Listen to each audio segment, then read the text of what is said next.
transición entre esófago y estómago del pasaje cardioesofágico. Hoy en una lámina que se llama pasaje duodenal. Vamos a ver la transición y las características de los pasajes.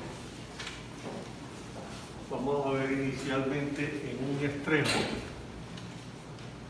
las características de la región pilónica del estómago.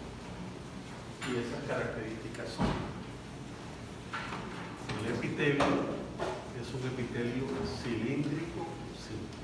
Como sabemos que tiene toda la superficie del estómago, incluyendo la región púbica y la región pilórica, cilíndrico simple.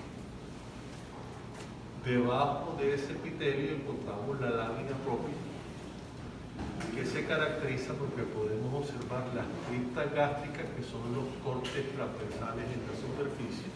Recordemos que hay una fosita y unas criptas gástricas, pues tienen epitelio cilíndrico simple. Y junto a esas estructuras que están ubicadas en la parte superficial de la lámina propia, vamos a encontrar unos acidos de tipo mucoso. Igual que los acidos mucosos que ustedes identifican. Se han formado por células en las cuales no se observa ninguna coloración o tinción y los núcleos están desplazados a la periferia. Contienen en su interior mucinógeno, que es la proteína que cuando se hidroliza forma la mucina. Entonces, una zona que se caracteriza por poseer múltiples acidos mucosos en la lámina propia, que se identifican como estructura como glándulas pilóricas. Entonces, cuando las mostremos en el indicador, en la región del estómago corresponden a las glándulas pilóricas. Fíjense que como características están en la lámina propia y el límite es la muscular de la mucosa. Entonces, acá tenemos los tres componentes de la capa mucosa: el epitelio, la lámina propia y la muscular de la mucosa. En la submucosa no observamos ningún tipo de glándulas. Recordemos que las glándulas a nivel del estómago están solamente ubicadas en la lámina propia. Sean las glándulas fúngicas o las glándulas pilóricas. La submucosa es una base de tejido conectivo denso irregular, y ya ustedes conocen. Luego encontramos la denominada muscular externa o muscular propiamente dicha, que es músculo liso. Recordemos que a partir del tercio inferior del esófago y durante todo el trayecto del resto del tubo digestivo, la musculatura es de tipo liso. Aquí no vamos a encontrar musculatura estriada esquelética. Y la última capa es la capa serosa, que se caracteriza por observar un tejido conectivo laxo, con acúmulo de células adiposas y que finaliza en un epitelio simple plano, que corresponde al peritoneo, al revestimiento, a la cubierta sedosa del peritoneo. Esas son las características del estómago región pilórica, que la podemos observar en una lámina aislada o la podemos observar en la transición entre el estómago y el intestino delgado. Hay una lámina que se la van a entregar que es solamente estómago región pilórica. En la segunda lámina lo que vamos a observar es lo siguiente: siguiendo el trayecto de la muscular de la mucosa, comenzamos a observar que la muscular se divide. Venía de una banda muscular continua y comienzan a verse ácidos fascículos, fragmentos de ella. Ya no va a ser continua la muscular de la mucosa. Y esos ácidos fragmentos los vamos a encontrar hacia la lámina propia y los vamos a encontrar hacia la submucosa. O sea, ya se va a ramificar el evidencia. Y esos haces comienzan a contener grupos de glándulas que son acinos, igualmente mucosos. Y esos acinos ya no solamente van a estar en la lámina propia como estaban las glándulas pilóricas, sino que van a aparecer en la submucosa. Y es la segunda porción del tubo digestivo donde vamos a ver glándulas en la submucosa. La primera es esófago, las glándulas esofágicas a nivel del esófago en la capa submucosa. La segunda porción es esta. Y Y estas glándulas que aparecen tanto en la lámina propia como en la submucosa se van a llamar glándulas duodenales o glándulas de Brunner. Aquí está, glándulas de Brunner. Y es lo que nos va a permitir identificar la transición. Cuando pongamos aquí el indicador, vamos a hablar de unión o pasaje píloro-duodenal. Ya no solamente vamos a hablar de píloro, porque ya vamos a observar que hay una transición en que las glándulas van a aparecer en la lámina propia y en la submucosa, solamente en esa transición. Si el indicador está aquí, es estómago recto pilórico. Solamente cuando lo colocamos en la zona de transición, que lo vamos a ver ahora en la lámina, es que vamos a hablar de unión o pasaje píloro-duodenal.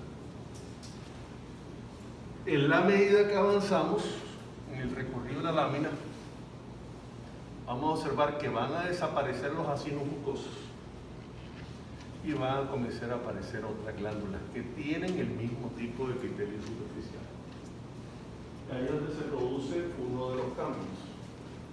Pasamos de un epitelio cilíndrico simple a un epitelio cilíndrico simple con microvellosidades que no observamos por la resolución del microscopio, pero que observamos la aparición de las células caliciformes. Y ese revestimiento es ya propio del intestino delgado.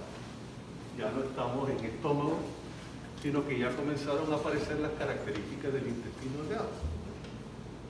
Y aparecen estas prolongaciones que son mucho mayores que las fosas gástricas y son las que llamamos vellosidades intestinales. Entonces, cuando ponemos aquí el indicador como estructura, estamos hablando de vellosidad intestinal. Y lo que se ubica en cada extremo de la célula epitelial son las microvellosidades, como especiales. Entonces puede ser la característica aquí del epitelio, tejido epitelial cilíndrico simple con microvellosidades de células caliciformes, o como estructura la vellosidad intestinal.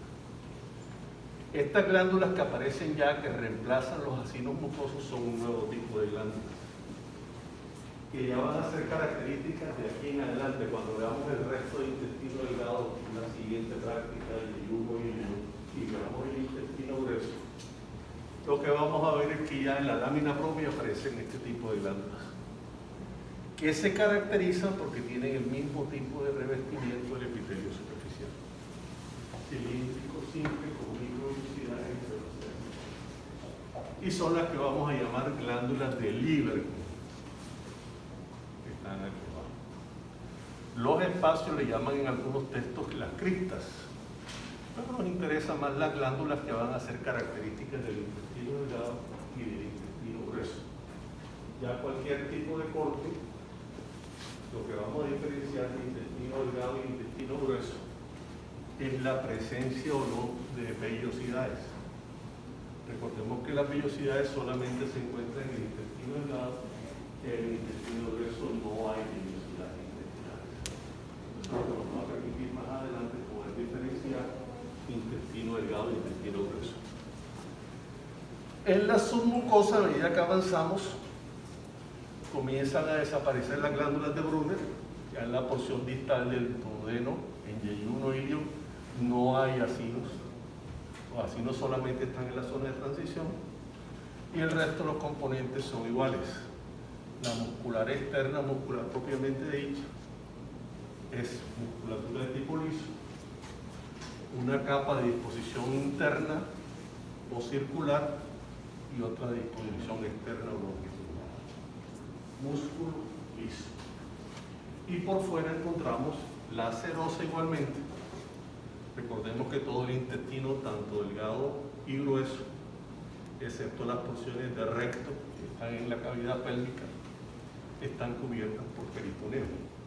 Entonces tenemos básicamente una serosa formada por tejido conectivo laxo y el revestimiento epitelial simple. Vamos a ver la presentación. Entonces, en la lámina que se les va a entregar, lo que tienen que hacer es el recorrido. Van a cada extremo, recorren la lámina y ven el extremo que corresponde a píloro. Se siente curioso. Y el extremo que corresponde a duodeno. En la lámina están los dos extremos. Ahí. Yo la ubiqué ahora en la zona de transición para que veamos dónde identificamos el paso. Paso lo mismo. Fíjense, aquí hay cilíndrico simple. Estos no son vellosidades, son las cristas gástricas. Vemos asinos mucosos. Gracias. Y aquí está la muscular de la mucosa. También cortes de criptas. Recuerde que está inmediatamente por debajo del epitelio. En la lámina propia, en la parte después que finaliza el epitelio, la porción superficial de la lámina propia.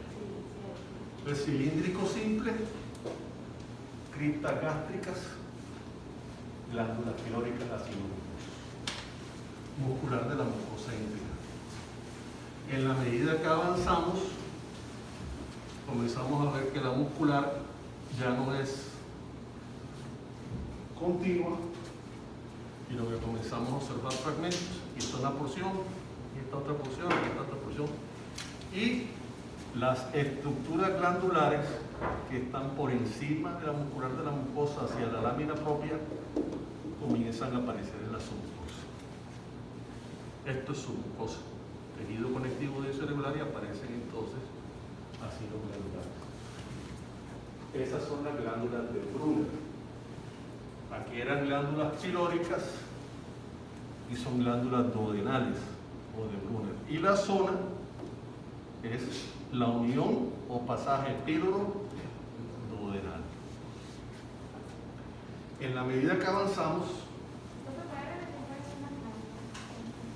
¿las pilóricas o las duodenales? Esta es la muscular de la mucosa. Fíjate que es intensamente acidófila como es el músculo liso. De aquí hacia arriba es la capa mucosa, epitelio, lámina propia, muscular de la mucosa, muscular. Entonces, en la lámina propia hay glándulas. Pero observas que de la muscular de la mucosa hacia abajo, donde viene la submucosa, que aquí no las había, comienzan a aparecer glándulas. Ya estas no son pilóricas, porque las pilóricas solamente se ubican en la lámina propia.